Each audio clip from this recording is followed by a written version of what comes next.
السلام عليكم ورحمة الله وبركات walaalahayga sharafta leh aad iyo aad ayaan idin salaamayaa meel alaaliyo meesha aad joogtaanba ilaahay subxaanahu watacaalana waxaan idin leeyahay ha idinku xifdiyo maasha allah tabaarakallah soo dhadhawaada cajalkan actually waxaan rabaa inaan kaga hadlo saddex arrimood oo aad iyo aad muhiim u ah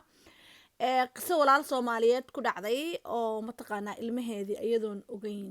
siday walaashu ii sheegtay laga siiyey muddo dheer daawo la siinayey oo daawadaas uusan ahayn mid dhakhtar uu soo qoray islamar ahaantaasna aysan ogeyn hooyada soomaaliyeed iyo qodobka labaad oo aan rabo in aan ku taabto haddii ilaahay subxaana watacaala uu ka raali noqdo parent rights waalidka xaqa uu leeyahay ilmaha special needka ah iyo qodobka saddexaad oo aan rabo in aan ka hadlo waalidiinta soomaalida sidee baa mataqaanaa involvement ugu sameyn karnaa iskuullada iyo caruurta allahuma salli calaa maxamed waa saddex qodob oo mataqaanaa in kala daran aniga aragtideyda maasha allah tabaarakallah dhammaan walaalaha hooyooyinka waxaa idinka codsanayaa marka aan qisadan idinla wadaago in aad sii maxaa la yidhahdaa sheergaraysaan in aad sii sheergaraysaan sababtoo aad iyo aad ayay important u tahay ummadda soomaaliyeed ay ugu tahay aniga maamumuna ah ay iigu tahay maasha allah tabaarakallah sababtoo ah hal hooyo fakar aysan ogeyn oo gaara aad iyo aad ayay waxay noogu tahay muhiim ay noogu tahay ama ay xasuusato maasha allah soo dhadhawaada actually haddii aad cajalkan ka bilowday please dib u noqo oo cajalkii kaleeto ama cajaladaha kale ku jira ka hadlaya ilmaha autismka ADHD da iyo maxaa la yidhahdaa waxyaabaha lagu garan karo iyo waxa ay tahay intaba mataqaanaa horey ayaan oga soo hadlay cajal walbana waxaa ku raadin kartaa Somali Autism Awareness or waxaa ku raadin kartaa maamuna dhexdeeda ADHD maxaa la yidhahdaa autism intaba mataqaanaa way ka buuxaan walaalaha iga soo codsaday maxaa lagu garan karaa waan kasoo hadlay biidni illaahi baari waxaan isku dayayaa hoos inaan idiin soo dhigo cajaladahaas hore walaalaha gadaal igala qabsaday allahuma salli calaa maxamed haddaba qisada ayaa idiin horumarinayaa si uusan cajalka iigu dheeraanin sidii maalintii dhaweyd oo kale walaalahay soo dhadhawaada koobkiina qaxwada iyo kiina maxaa la dhahaa maasha allah biyaha cad ah idin dhehee yaa soo qaata maasha allah intiina ay subaxda u tahay subax wanaagsan intiina ay habeenka u tahay habeen wanaagsan allahuma salli calaa maxamed xataa haddii aadan haysanin ilmo special need ah please si ay hooyo ilmo special need ah haysato ama ilmaha autism kale ADHD da leh haysato ay barnaamijkan ay oola socoto ooga faa'iideysato ama noogu faa'iideyso commonkeeda biidnillaah sii gudba haddii ilaahay subxaana watacaala uu ka raali noqdo qisada ayaa idiin horumarinayaa sharciyadaha noo dambeeyaan bugaag ayay noogu qoran yihiin maasha allah tabaarakallah qisadan waxaa ila wadaagtay abaayo soomaaliyeed ayaa ila wadaagtay walaasheen waxa ay tiri allahuma salli calaa maxamed wiil yar oo 8 jir ah ayaa wuxuu u bilaabay iskuul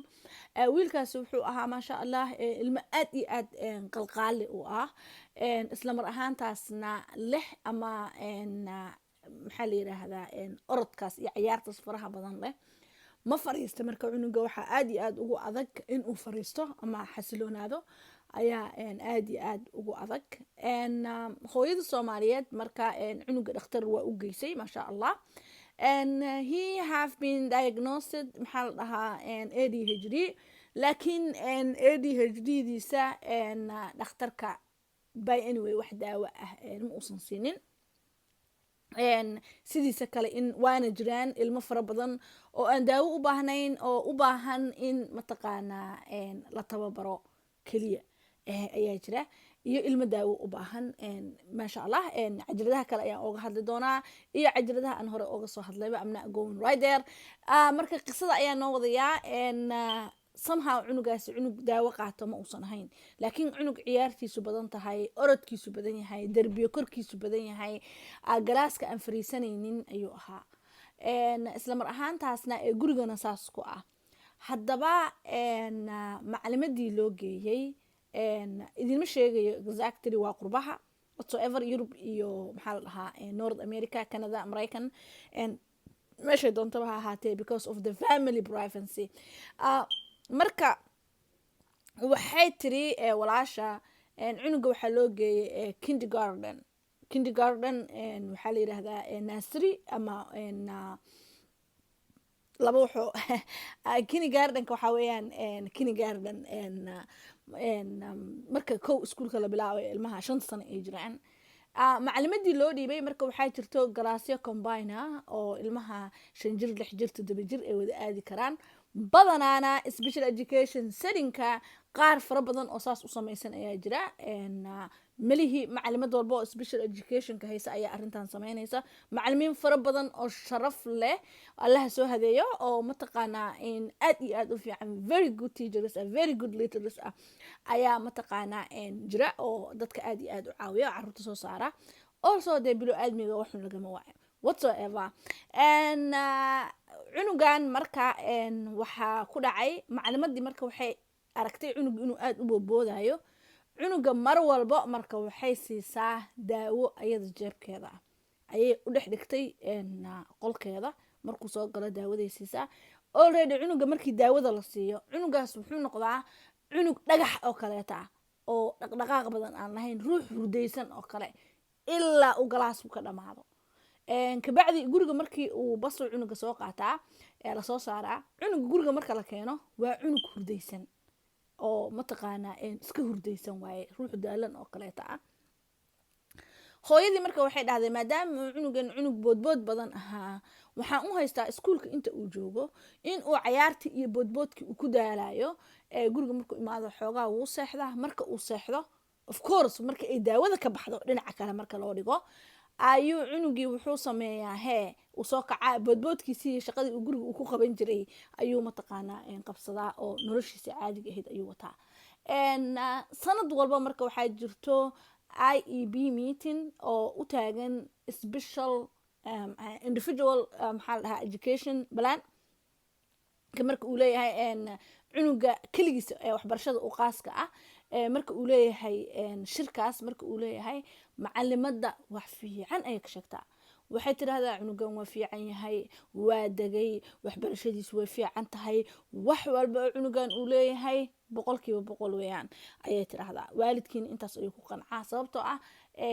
wax walba homeworkiisa wixiisa dhan halkaan uu ku dhamaystaa. cunugan guriga markuu imaado ha iska cayaaro, waa nin fiican maasha allah. cunuga xagga akademiga dee cunug wax barta ma aha, mana aha cunug mataqaanaa iskuulkiina xataa ama cayaaraya ama soconaya ama nafsad ku haysta ma aha. waa cunug markuu iskuulka imagine marka 6 jir 7 jir 5 jir 6 jir 7 jir 3 sano oo kaamil ah.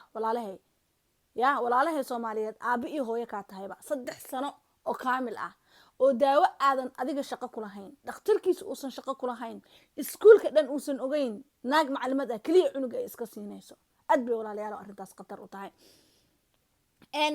marka adiga sheekadii way soo socotay sidii cunuga wuxuu usoo ahaa. maalin maalmaha ka mid ayaa marka maclimiinta waa bilo aadmi maray jirsadaan ma marbay dan yeeshaan. waxaa galaaska sii wada macalimad ah substitute ayaa sii wada. substitute-ka waa macalimiinta macalinka lagu bedelo oo marba mataqaanaa dad kala duwan noqon kara. intii hore substitute-yaashii hore lagu soo bedelayay maclimadan maalinta ay xanuunsatay iyo maalinta ay maqan tahay imaanayay. xaqiiqdii maclimadda waxay ku tiraahday ay qaadanayeen cunugan daawadan si cunugan waxaan yaal informationkeeda ay qaadanayeen. laakiin one day ilaahay subxaanahu wa tacaala wuxuu usoo diray gabar midabka Soomaaliyeed wadata ama madowga wadamadana. markay gabadhii imaatay oo fiirisay waxay aragtay cunugan in daawadan la siinayo. gabadhi marka waxay isweydiisay way maclimadda ay daawadan u haysataa. waxay damacday iskuulkii inay weydiiso information fiican waa la siin waayay. marka gabadhii waxay samaysay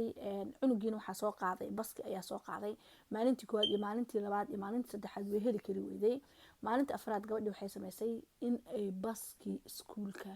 ee cunuga la saaray ee kasoo taba drive garayso soo socoto soo socoto baska hadba meel buu istaagaa meeshuu istaagaba ay la istaagto si ay cunuga waalidkiisa ay u aragto markii dambena ilaahay subxaana watacaala sheekada waa idiin soo kala mataqaanaa yareeyey inay mataqaanaa cunuga hooyadiis ay la kulanto warbixintiina ay siiso markii dambe ee iskuulkii la tagayna exactly macalimadii iyo daawadii laakiin macalimadii daawadii wax oo dhakhtar uu soo qoray ma aysan ahayn oo arrintaas mataqaana arrin aad iyo aad u culus ay ahayd adiga macalimadii kolley waa lagu dacweeyey waalidkii soomaalida ahaa proof waa keeni waayeen laakiin waalid hore oo caddaan ahaa oo arrintan oo kale intay ku samaysay sanad camal adiga 6 bilood 5 bilood camal markii ay samaynaysay dareemay inuu ilmahooda caadi ahayn oo ilmahoodu ka qaatay ayaa mataqaanaa waalidkii soomaalida ahaa markii ay sheekadii banaanka usoo baxday gacan siiyey oo mataqaanaa arrintaas annagana way nagu samaysay dhahay marka walaalayaalow wax walba sharciyuu leeyahay haddii cunuga daawo la siinayo daawo walba oo la siinayo waa inay ahaato daawo dhakhtarka kasoo baxay daawada markuu dhakhtarka uu kasoo baxo waa inuu dhakhtarka soo saxiixaa waalidka uu soo qaadaa waalidka warqad kale uu saxiixaa that is the law of special educationka waxaan hadda marka aan ka hadlayo marka waalidkii iyo iskuulkii iyo maxaa la dhahaa dhakhtarkii warqad ay wada saxiixeen oo daawada magaceeda ku taalo dosageka ama garaamka cunuga la siinayo magaciisa ku taalo la dhigo nursing schoolka la dhigo sidaas oo keliya ayaa ilmahaaga daawo iskuulka loogu siin karaa waa daawo aa ogtahay dhakhtarkiisa uu ogyahay ma aha macalimada inay siinayso maxaa siinaya school nursingka ayaa siinaya sharciga kolley mataqaanaa maraykanka ka degan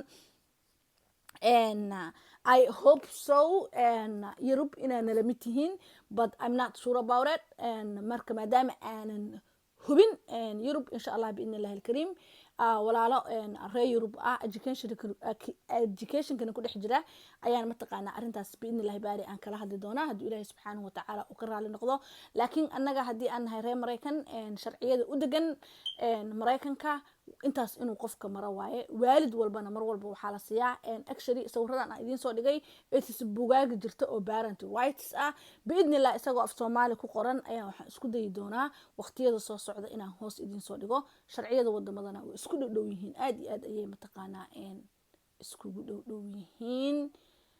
waxaan u maleynayaa cajalkan waa ugu dheeraaday waxay noqonaysaa in aan sharciyada iyo qaabka ay yihiin aan cajal kale idiin sii dhigo